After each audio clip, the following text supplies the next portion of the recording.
আমরা একবার নামছি, কেবল কার থেকে অনেক উঁচুতে উঠে গিয়েছিলাম, এবার নামছি। এই পিছনে দেখা যাচ্ছে ফেওয়া লেক আর পোখরা শহর।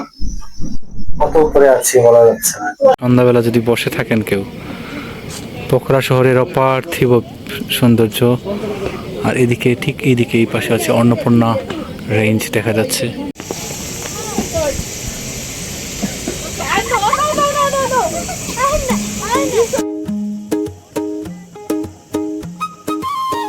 কোনো নেটওয়ার্ক নেই এই গুহার ভিতরে। অনেক বেলা হয়ে গেল, আমরা রওনা হলাম। গাড়িটা আসতে অনেকটা দেরি করেছে। যে গাড়িটা করে যাচ্ছি আমরা, আজকে বেশ কয়েকটা জায়গায় যাবো। পোখরা সাইট সিইং বলা যায়। শিব মন্দির যেটাকে বলে বিখ্যাত, তারপরে হচ্ছে পিস টেম্পল না, পিস টেম্পল, তারপরে হচ্ছে আর একটা টেম্পল বিন্দুবাসিনী টেম্পল, তারপরে হচ্ছে ডেভিস ফল এন্ড এখানে একটা কেভ আছে, গুপ্তেশ্বর কেভ একই সাথে। কোথায় যাচ্ছি তো তারপরে হচ্ছে অন্নপূর্ণা কেবল কার, তারপরে আরেকটা প্লেস। তো এই প্লেস গুলোতে যাব, দেখা যাক কেমন হয় যাত্রা। পোখরায় আবহাওয়া মনোরম, ঝকঝকে রোদ, দিনটা খুব ভালো। এখন দিনের বেলা হালকা পোশাক পরাই আরামদায়ক, কারণ গরমও লাগতে পারে। পাহাড়ের দিকে উঠলে হয়তো একটু ঠান্ডা লাগবে, বিকালের দিকে একটু ঠান্ডা পড়বে। ওই যে মন্দিরটা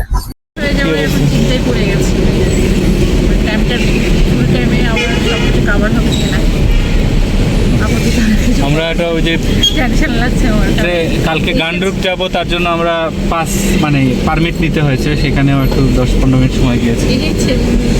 সব জায়গা দেখবো বলে এসেছি, সব যেন দেখতে পারি, এটাই চিন্তা। সব দেখতে পারি, মনটা ভালো হবে। আপাতত একটু টেনশন লাগছে, অনেকটাই বেলা হয়ে গেছে। কিরে আরেকটা না খেয়ে বসে আছে খাবার।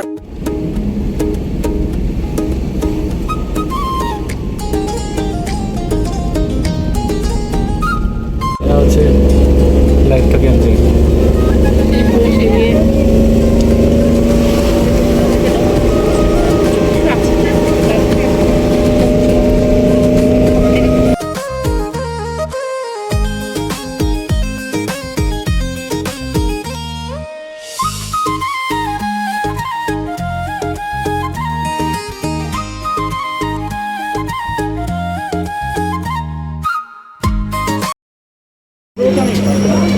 এগুলো হচ্ছে বিভিন্ন ধরনের মাসাজ টাসাজ এগুলোর জন্য বিক্রি করছে। আমরা এখন শিব টেম্পলে যাচ্ছি, অনেক উঁচুতে। এটা উপর থেকে দেখাবো যে কত উঁচুতে। অ্যান্ড দিস, এই শিবের স্ট্যাচুটা পোখরা শহরের প্রায় সব জায়গা থেকেই দেখা যায়। এত উঁচু, বিশাল উঁচুতে, অনেক উঁচু পাহাড়ের উপরে, আরো উঁচুতে।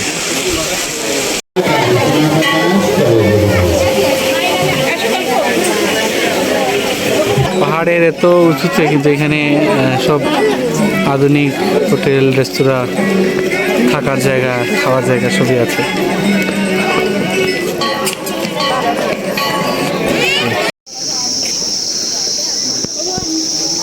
ঠিক ওই দূরে হচ্ছে পোখরা শহর দেখা যাচ্ছে। আর এই হচ্ছে শিব স্ট্যাচু, শিব মন্দির বা শিবের স্ট্যাচু এখানে আছে অনেক উঁচুতে। ওই শহর থেকেও এটা দেখা যায়, রাতের বেলা মনে হচ্ছে যে এখানে লাইট জ্বলে, অন্যরকম লাগে।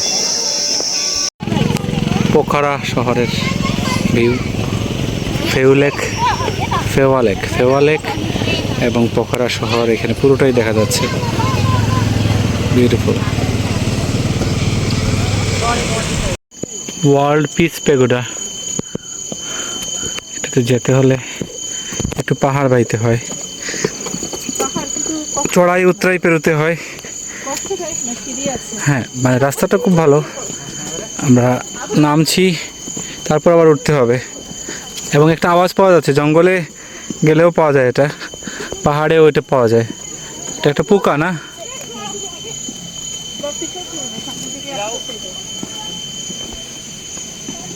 চমৎকার, খুব শান্তিপূর্ণ নিরিবিলি জায়গা।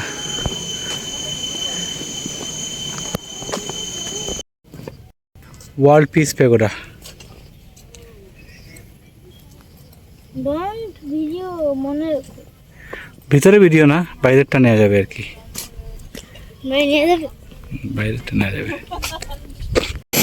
গুপ্তেশ্বর মহাদেব কেভ, এটার ভিতরে আছে ডেভিস ফল। তো আমরা দুটোই দেখবো, এখানে কেভের ভিতরে ঢুকবো, তারপরে হচ্ছে ডেভিস ফলটা দেখবো। গুপ্তেশ্বর মহাদেব কেভের ভিতরে ঢুকছি আমরা। ঢোকার রাস্তাটা খুবই সুন্দর, মানে খুব পরিপাটি, যেটাকে বলে, খুব কষ্টদায়ক কিছু না, সহজেই যে কেউ একদম বৃদ্ধ মানুষও ঢুকে যেতে পারে। এই যে কেভের ভিতরে ঢুকছেন, গল্প।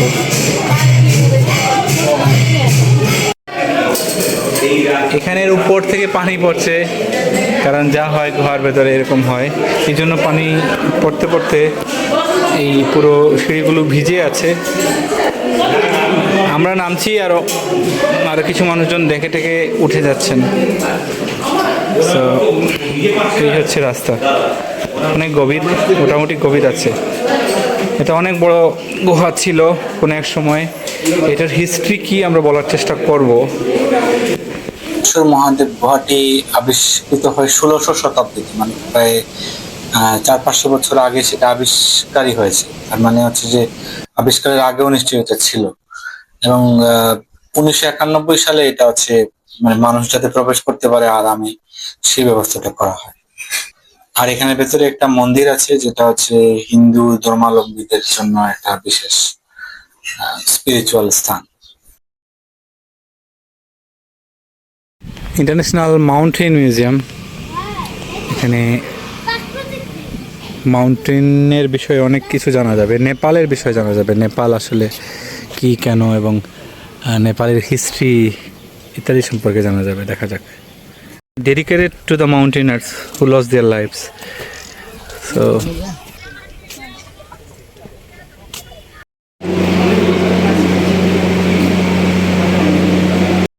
ছিল না, ফায়ার প্লেস দিয়ে ইয়ে করতো।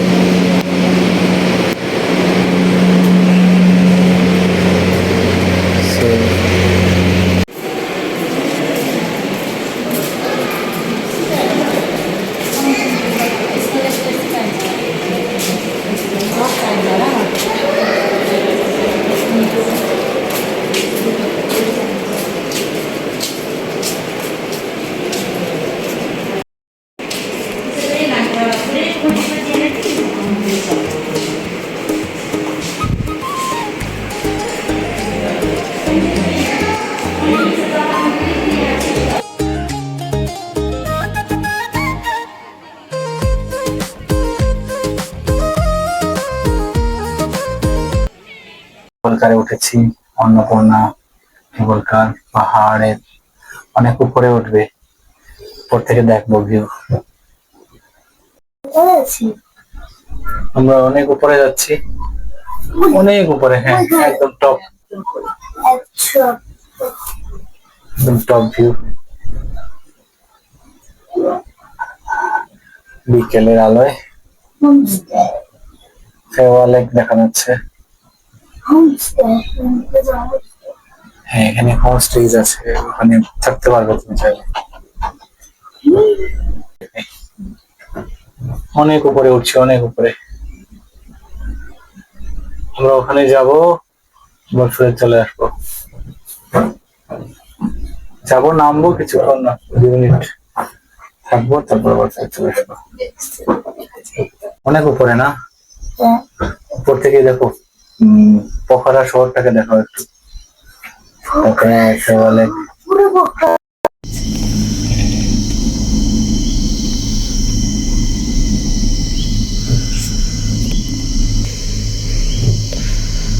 বাবা, কেমন ফিল হচ্ছে তোমার এত বছর জিনিসটা দেখতে?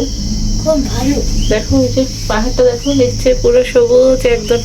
নিচে তাকাবো না তো কি বলো, এটা আমার ভয়ের কি হলো?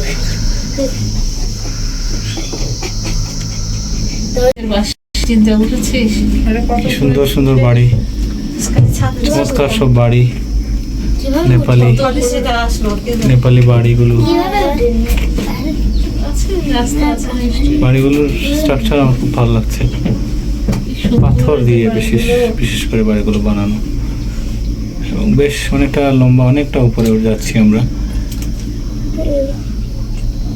এক একটা পাহাড়ে খাজে এক একটা করে বাড়ি, এবং সেই বাড়িগুলোর যাওয়া আসার রাস্তাও বেশ দুর্গম, কারণ উঁচু নিচু চড়াই উতরাই পার হয়ে আসতে হয়। কিন্তু এখানে বেশ অনেকগুলো বিল্ডিং বানানো, এগুলো করে বানালো অনেক কষ্ট হয়েছে ডেফিনেটলি, কারণ এত উপরে সব তুলতে হয়েছে। কি সুন্দর করে বানানো বাড়িগুলো। হ্যাঁ, এবং এখানে আবার রাস্তা আছে অবশ্য, একটা রাস্তার ধারে বাড়ি, কি সুন্দর আসলে। ওয়েল মেনটেইন, এই যে ওয়েল রাস্তা ডেকোরেটেড। আছে, কিভাবে আসে? চমৎকার। রাস্তা করে আসে।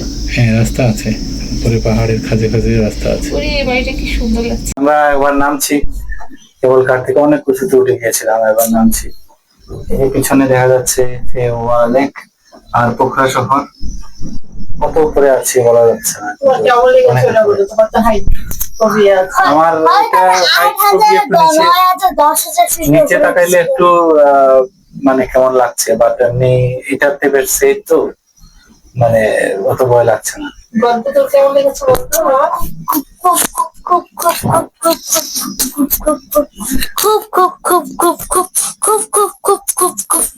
এই একটা ফাঁকা যাচ্ছে, মানে দুষ্টুমিটা করে বলো কেমন লেগেছে।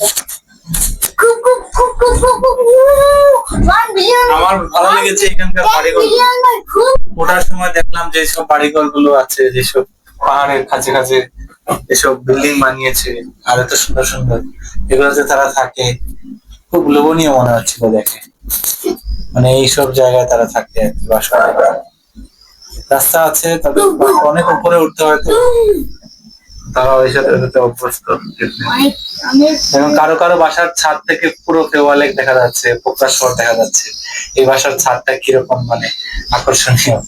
এই যে পিছনে একটা বাসা আছে, এটা দেখলাম আমরা আগেরবার দেখেছিলাম যাওয়ার সময়। এইরকম আরো সামনে আরো বাসা আছে, যেগুলো বাড়ি বলবো আমি, মানে বেশ আঙ্গিনা টাঙ্গিনা অনেকগুলো নিয়ে বেশ। তো এখানকার ছাদ থেকে পুরো পোখরা শহর, ফেওয়া লেক, এই পাহাড়, তারপরে পিছন দিকে তাকালে হচ্ছে যেসব সাদা পাহাড় যেগুলো আছে আর কি, সুন্দর ছাদ। সেগুলো তো দেখা যায়। এবং বারান্দা দেখেন অনেক বড় বড়, অনেক বড় বারান্দা। ওদের লাইফস্টাইল ডেফিনেটলি খুবই আধুনিক। এই বাড়িটা যার, সে আসলে খুবই সৌভাগ্যবান, এবং তার এটা তো একটা হোমস্টে হতে পারে। হ্যাঁ, দেখছি সাধারণ মানুষের মতো বসবাস করছে। যাই হোক, টাটা। দিনের শেষ গন্তব্য তাপ্পু, কি যেন তাপ্পু রিসোর্ট অ্যান্ড কটেজ, না রেস্টুরেন্ট কটেজ। ওকে, তাপ্পু রেস্টুরেন্ট কটেজ, এটা হচ্ছে আমাদের দিনের শেষ গন্তব্য। এখানে কিছু, এটার কথা আমি জানতাম না, মিতু আর গল্প বের করেছে, ওখানে টিকিট লাগেগা। এখানে হচ্ছে 200 টাকা করে টিকিট অ্যাডাল্টদের জন্য, চাইল্ডদের জন্য কোনো টিকিট নেই, কাটতে হয়। এবং সেটা আবার যদি এখানে রেস্টুরেন্টে কোনো কিছু খাওয়া দাওয়া করা যায়, তাহলে 200 টাকা থেকে অ্যাডজাস্ট করে দেবে আর কি, টাকাটা ফেরত পাওয়া যায়। সো এটাই হচ্ছে সিস্টেম। এটা হচ্ছে দোলনা, না? এটা খুব তাপ্পু সুইং, এখানে একটু ঝুঁকিপূর্ণ, রোমাঞ্চকর, যদি এখানে সেফটি নেট আছে। আর ঠিক ওই পাশে পোখরা শহরটা দেখা যাচ্ছে, এবং অন্নপূর্ণার রেঞ্জটাও দেখা যাচ্ছে। আমি যদি জুম করে দেখাই, অন্নপূর্ণার রেঞ্জটা সন্ধ্যাবেলাতেও দেখা যাচ্ছে, অন্নপূর্ণার রেঞ্জটা সন্ধ্যাবেলাতেও দেখা যাচ্ছে। চমৎকার একটা ভিউ, অসাধারণ, অতুলনীয় একটা ভিউ। সন্ধ্যাবেলা যদি বসে থাকেন কেউ, পোখরা শহরের অপার্থিব সৌন্দর্য। আর এদিকে, ঠিক এইদিকে এই পাশে আছে অন্নপূর্ণা রেঞ্জ দেখা যাচ্ছে, পাহাড় তো আছে, এবং অসম্ভব সুন্দর একটা আবহাওয়া। মনে হবে যে আসলে শান্তি একেই বলে।